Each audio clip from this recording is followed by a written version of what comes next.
is not only bad for health, it is also bad for people around you.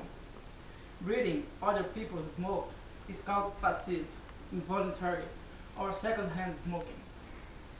The unsmoker breath, side stream, smoke from burning type of the cigarette, and mainstream, smoke that has been inhaled and then exhaled by the smoker.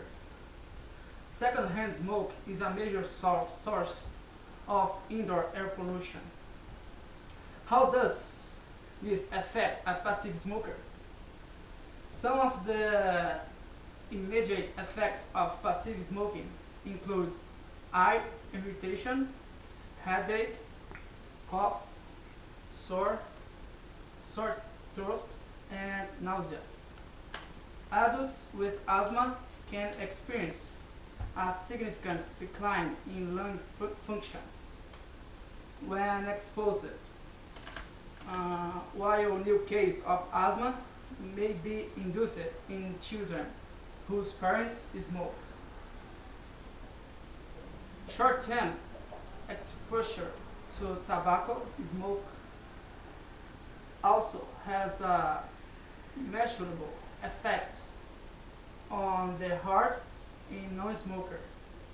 Just 30 minutes exposure is enough to reduce coronary blood flow. Almost half of children in the UK are exposed to tobacco smoke at home. Passive smoking increases the risk of lower respiratory tract infection such as bronchitis and pneumonia in children. According to kidsmoking.com, in households where both parents smoke, young children have 72% increased risk of respiratory illness. Infants of parents who smoke are more likely to be admitted to hospital for bronchitis and pneumonia in the first year of life. More than 17,000 children under the age of 5 are admitted to hospital every year because of the effects of passive smoking.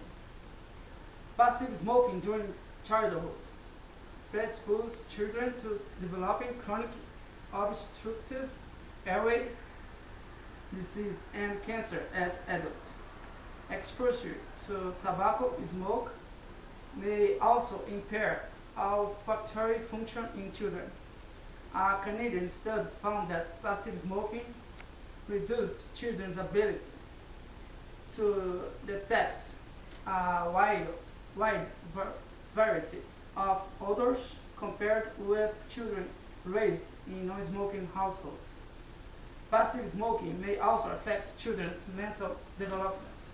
A U.S. study found defects in reading and reasoning skills among children, even at low level of smoke exposure. Exposure to passive smoking during pregnancy is an independent risk factor for low birth weight. According to smokefree.com, babies exposed to their mother's tobacco smoke before they are born to grow up with reduced lung function parental. Smoking is also a risk factor for sudden infant death syndrome, which is also known as a cough death. Why would you want to cut your life short several years because of smoking? Now that we know the problem, let's move on to the solution. I want you all to think about the next time you or a friend light up a cigarette and how much better it would be if you or they quit smoking. If you or someone you know smoke, it may be hard to quit. It is a process, not a one-time event. Why don't you set a date to quit smoking? Or you could find activities to replace smoking. Why not become healthy? Quitting would make you look better. According to CDC.com, smoking can stain your teeth and cause bad breath and negatively affects their athletic abilities. You can also improve your sense of taste and smell. I want you all to think again about quitting smoking the next time you or your friend light up a cigarette.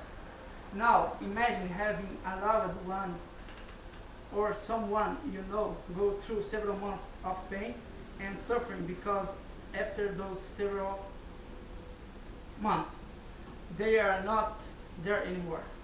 As I have explained to you, there are good reasons why you should stop smoking, and I hope you take this into consideration. Thank you.